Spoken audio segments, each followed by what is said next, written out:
છોટાઉદેપુર જિલ્લાના પાણીવાર ગામે ગામ ગાંધરીઓ બાબા ઈંદની તડામાર તૈયારીઓ 13 મે બુધવારે ઈદ મંડાશે। છોટાઉદેપુર પાણીવાર ગામ ખાતે 13 મેના રોજ ગામ ઈંદરીઓ કરોડિયો બાબા ઈંદનું આયોજન કરવામાં આવ્યું છે, જેમાં 10 મેના રોજ રાજીનું ગાયણું કરવામાં આવ્યું હતું, જ્યારે 11 મે સોમવારે પાણીવારથી દેવોના ઘોડા લેવા માટે મોટલા ઢોલ, થાળી, ઢોલિયા, માંદળ, શરણાઈ, દંદુડી ના ધમાકેદાર વાજતે ગાજતે આદિવાસી પહેરવેશમાં સજ્જ થઈ ગ્રામજનો છોટાઉદેપુરના જોજ ખાતે પહોંચ્યા હતા અને ત્યાંથી બાબા દેવના ઘોડાઓનું જરૂરી પૂજા વિધિ કરીને સન્માનભાઈ નાચતા કૂદતા હર્ષભાઈ પાણીવાર ગામે ઈંદ મંડવાની જગ્યાએ લાવવામાં આવ્યા હતા।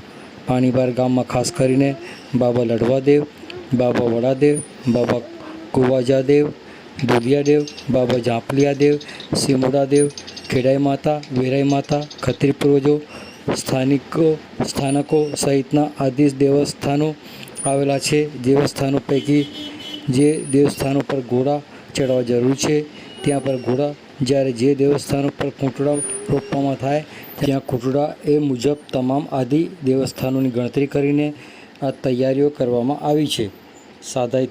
સાદાઈથી આયોજિત કરવામાં આવેલા કરોડિયા બાબા ઈંદ માટે પાણીવાર ગામના તમામ પરિવારોએ નક્કી કરવામાં આવેલા સહયોગ રાશિ એકત્ર કરી તમામ પરિવારોના સહિયારી ભાગીદારીથી આયોજન કરાયું છે।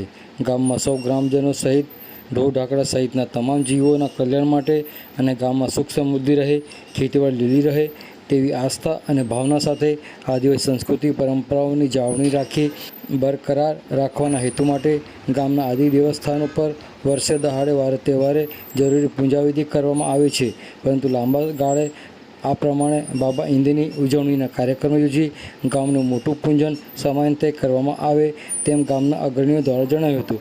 આવો સાંભળીએ આ પ્રસંગે ગામના અગ્રણી વાલસિંહભાઈ રાઠવા શું કહી રહ્યા છે, સાંભળો તેઓના મુખે। મારા ગામ પાણીબાર ખાતે ગામ ગાંધરિયા બાબા ઈંદનું આયોજન કરવામાં આવ્યું છે, જેમાં રવિવાર તારીખ 10ના રોજ રાજીનું ગાયણું કરવામાં આવ્યું હતું।